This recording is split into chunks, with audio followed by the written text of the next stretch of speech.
نقطة كمان لازم ناخد بالنا منها، لما تيجي تحصن رش او شرب زود الجرعة شوية، يعني ممكن تخليها في الرش مثلا جرعة وربع لل1000، وممكن تخليها في الشرب جرعة ونص. يعني لما تيجي تحصن نيوكاسل مثلا شرب عمر مثلا 19 يوم، مفيش مانع انك تخليها جرعة وربع، جرعة ونص، علشان الفقد اللي هيحصل من خط المية والكلور والمشاكل اللي احنا بنحكي فيها دي. فالنقط دي كلها لما حضرتك بتحطها في الحسبان وبتشتغل عليها وبتعمل اللي عليك وبتاخد بالك منها، يبقى انت كده بترفع من ايه بقى؟ من نسبة الفراخ اللي هتستجيب للتحصين. يعني النهاردة انت بعد ما كنا بنقول 60-70% هم اللي هيتحصنوا صح، لما بتعمل الحاجات دي، التفاصيل البسيطة دي، وتهتم بجودة المية ودرجة حرارة المية، التحصين لازم يكون رش فيه مثلا الاي بي، الدوز يكون الجرعة تكون جرعة وربع او جرعة ونص، الكلام ده بيرفع بقى ايه؟ بيرفع من النتيجة اللي انت هتحصل عليها، بدل ما تحصل على 60-70% لا، هتوصل ل 90% على الاقل. وده اللي يفسر لك ان ليه في بعض الناس نافقها بيوصل 10% بس، وناس بيوصل 90%.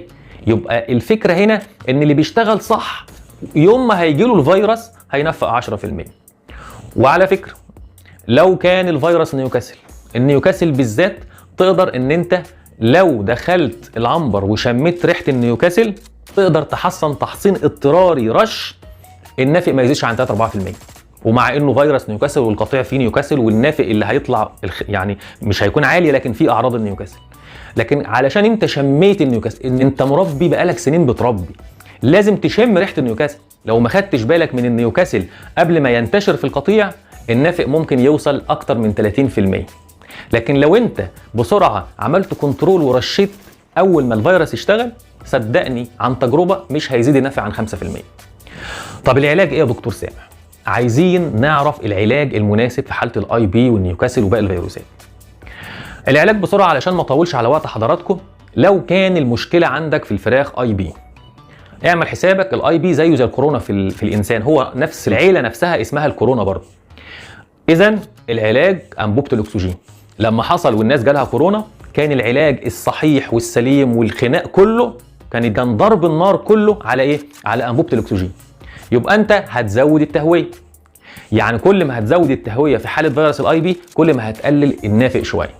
مش هتوقفه طبعا، لكن اللي هيوقف لك النافق هو سابق التحصين. عملية التحصين في الاول لو هي كانت كويسة، فالنافق بيكون مش عالي. لكن احنا بنتكلم في ان اللي حصل ودخل الفيروس العنبر، فايه الحل؟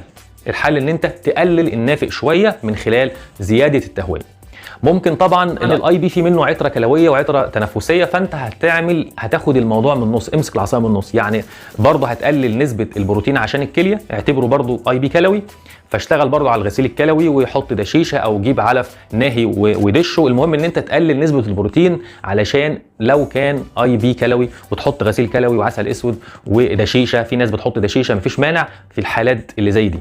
بالنسبه للنيوكاسل، لو بعد الشر الفراخ فيها نيوكاسل، ايه العلاج؟ علاج باختصار وبمنتهى البساطه زي ما عودناكم، انك تحصن بسرعه تحصينه النيوكاسل رش، لاسوتا رش.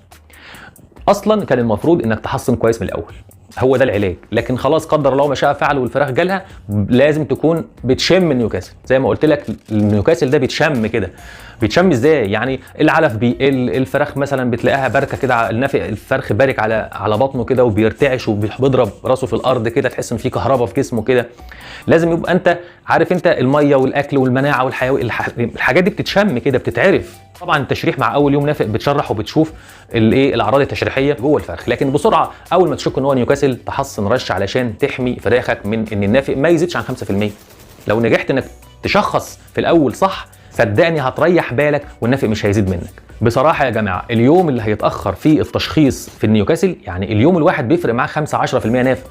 يعني لو شخصت النهارده النيوكاسل وحصنت النهارده، افضل انك تشخص بكره وتحصن بكره. ممكن يفرق معاك اليوم ده بس كده، يفرق يعني في حدود 10% في النافق نفسه. فانت طبعا ده لو انت مش محصن الفراخ. لكن لو كنت محصن الفراخ من الاول مره واثنين، مره عمر يوم ومره عمر 12 مع الرش زي ما قلنا كده مع الاي بي مثلا، مره عمر 19 يوم مثلا، انت لو محصن كده كويس طبيعي برضو النافق مش هيزيد عن 10%. لكن لو جيت بقى انت قبل دخلة الفيروس وشميت الفيروس وحصنت ساعتها قبلها بيوم، بعون الله مش هيزيد عن 5%. ممكن ما ينشطش اصلا وما تحسش بيه خالص يعني. وبكده يا شباب نكون وصلنا لنهايه حلقتنا علشان ما نطولش على وقت حضراتكم.